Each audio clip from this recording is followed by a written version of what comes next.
hay mucha gente. La ciencia no sirve para nada, es dudosísima. No, no, no. No hay nada certero en la ciencia, nunca hay que hacerle caso. Y me lo estás diciendo por internet. Me lo estás diciendo utilizando un sistema basado en matemáticas que se fundamenta en las ecuaciones de Maxwell, que maneja la electricidad, y tú estás seguro que tu tonto comentario me va a llegar, porque no te das cuenta de cuánto confías en la ciencia, porque no me lo mandarías telepáticamente, porque no eres tan tonto, aunque parece que quieres mostrar que lo eres, no lo eres. Entonces no me lo mandas telepáticamente, me lo mandas por internet, estás confiando en la ciencia y no te das cuenta. A ver, esto me pasa mucho con la gente que rechaza cosas como lo africano, lo oriental o lo europeo, lo occidental. Hay que liberarnos de la cultura occidental. ¿Por qué? Es parte de la cultura humana. No, no, pero es que tenemos un sueño de libertad. Pues eso de la libertad más o menos se inventó en Occidente, porque en todo el mundo pues, los siervos eran siervos y los esclavos eran esclavos y los ricos eran ricos.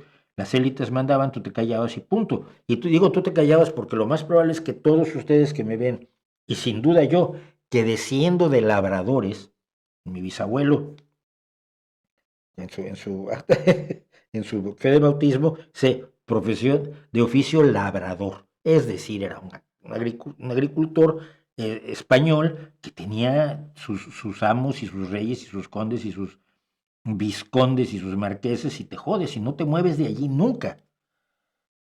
La idea de libertad, no, no, no, es que queremos algo más democrático. ¿Qué es la idea de la democracia? Pues se inventó en Occidente, que no es una gloria para Occidente, es una gloria humana.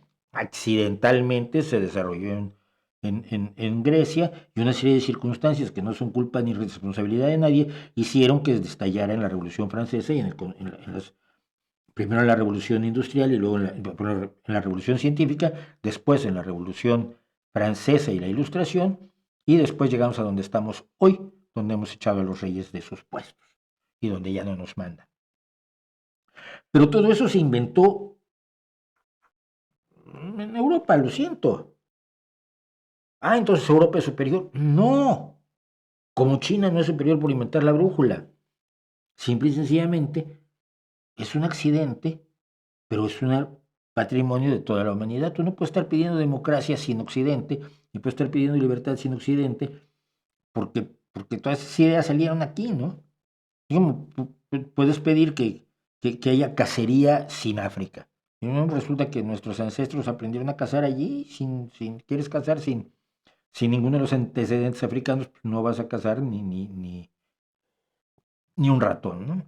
Entonces, un poco eso pasa con la gente no se da cuenta de qué es lo que ha conformado su cultura y que conforma su realidad. Eso es gravísimo, es enormemente grave. Yo creo que por eso tengo yo, y alguien me preguntaba por ello, no sé si venga al caso de decirlo ahora, pero bueno, lo voy a decir. ¿Por qué tengo estos tres aquí que los tengo como iconos, ¿no? No, este es Johann Sebastian Bach, que representa la gloria de la música y la gloria del arte. Para mí sigue siendo una de las cosas más impresionantes que se puede oír, que se pueden meter por las orejas. Es una cantata de Bach, un concierto de Bach, la tocata y fuga en re menor, etcétera, etcétera. Creo que es delirante que alguien pueda escribir eso y que nos pueda dar tanto placer poniendo puntitos en una página. Luego, pues, el señor es Charles Darwin. Este señor representa la ciencia y la aproximación científica a la realidad, la aproximación rigurosa y paciente del conocimiento, los que te dicen, no, la ciencia no lo sabe todo. No, por eso se sigue haciendo, es que todavía, sí, falta mucho por saber, pero por eso se sigue haciendo, no es algo acabado como la filosofía o la religión, ¿no? Que ya le tienen todas las respuestas. No. Y este señor, pues representa el pensamiento crítico y el pensamiento antiparanormal, que te dice que el mundo es natural y que siempre el fantasma, el monstruo, el vampiro, el hombre, el lobo, la bruja y demás son el cabrón del jardinero que se quería quedar con la herencia del dueño de la mansión. Por ello, esos tres están aquí representando cosas así.